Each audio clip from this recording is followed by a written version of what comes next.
Si tu penses que tu es obligé de descendre très bas en body fat pour avoir un visage lean, eh bien laisse-moi te dire que tu as tort. Aujourd'hui, je vais t'expliquer de A à Z et je vais te faire un gros résumé de pourquoi tu as l'impression d'avoir le visage gonflé et comment remédier à ça, tout simplement, quelles sont les actions que tu vas pouvoir mettre en place pour avoir un visage beaucoup plus dessiné, sans forcément devoir te faire des déficits caloriques extrêmes. Bon, avant de commencer, n'hésite pas si tu as des questions en commentaire, je serai là pour y répondre.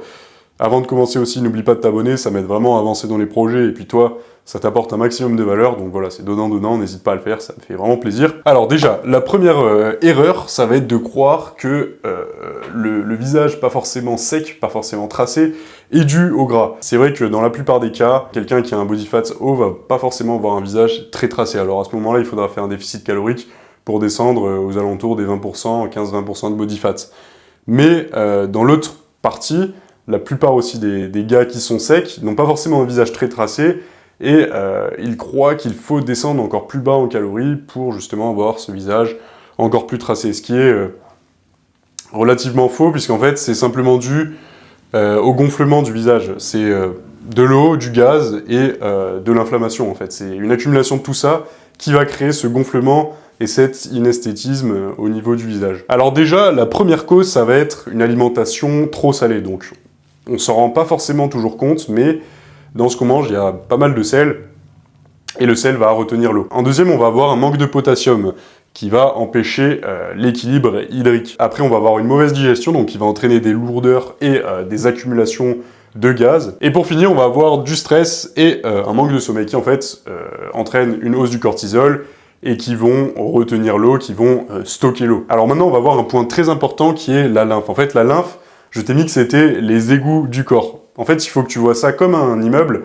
Si tu veux, quand ça circule, tout va bien, il n'y a pas de gonflement. En revanche, quand ça stagne, quand c'est bouché, eh bien ça gonfle, et bah, c'est littéralement ce qui se passe dans ton visage. En fait, si la lymphe ne circule pas, tu auras le visage bouffi, gonflé, et ça sera inesthétique. Et pour faire circuler tout ça, il va falloir bien activer mécaniquement la circulation.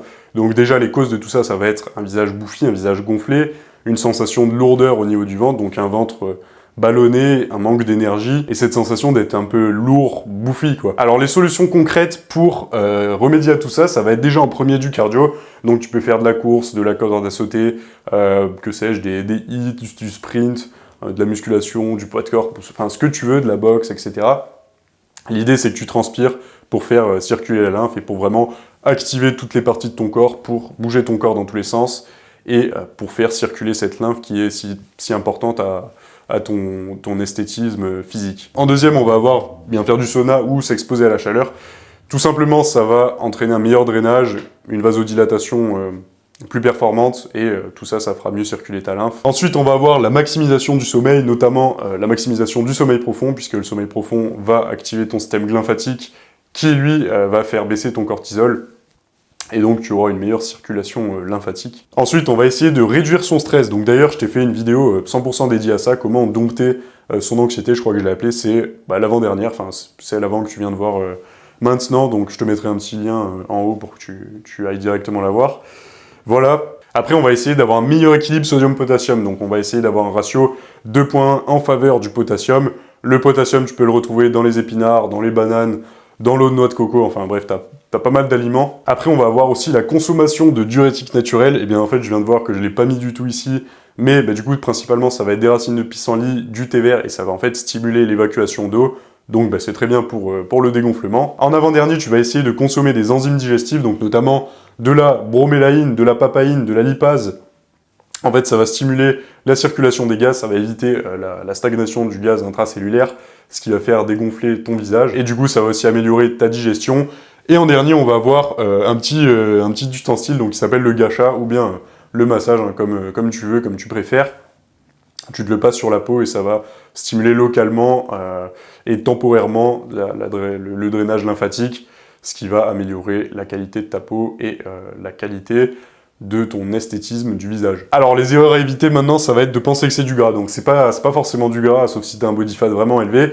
Mais du coup, la plupart du temps, c'est un ballonnement.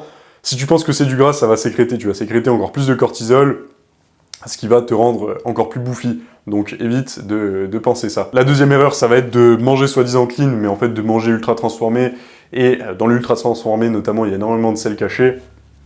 Donc voilà, consommer le plus possible des aliments bruts et pour avoir tout simplement une vision sur la consommation de sel globale dans la journée. Et en dernier, on va voir ne pas boire assez d'eau. Et bien en fait, c'est le contraire, plus tu bois d'eau, plus tu vas drainer et moins ton visage sera gonflé. Pour finir, je t'ai mis des petits compléments alimentaires. On va voir, eh bien en premier, le potassium, donc pour un meilleur équilibre sodium-potassium, de la vitamine C, qui va être un anti-inflammatoire et qui va soutenir le drainage. Ensuite, on va avoir l'oméga 3 qui va réduire l'inflammation. Et ensuite, on va avoir le magnésium et l'ashwagandha qui vont réduire ton stress puisqu'ils vont réduire la production de cortisol. Bon voilà, j'en ai fini pour cette vidéo. J'espère qu'elle t'aura apporté, comme d'habitude, un maximum de valeur. J'espère que tu auras pris du plaisir à la regarder et que eh bien, tu la partageras aux gens à qui tu penses que ça peut être utile. Voilà, en attendant, n'hésite pas à liker la vidéo aussi, ça me permet vraiment d'avancer. Je suis plus projeté dans les tendances YouTube apparemment, donc ça c'est génial. Abonne-toi aussi si je t'ai apporté un max de valeur et si t'as appris des choses. Si tu veux bosser avec moi, comme d'habitude, eh bien tu m'envoies un message sur Instagram.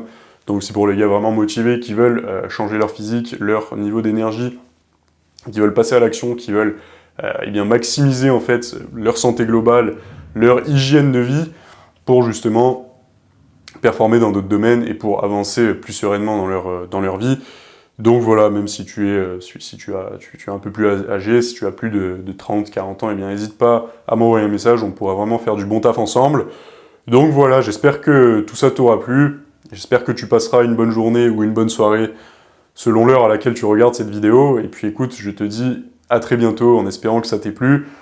Ciao ciao.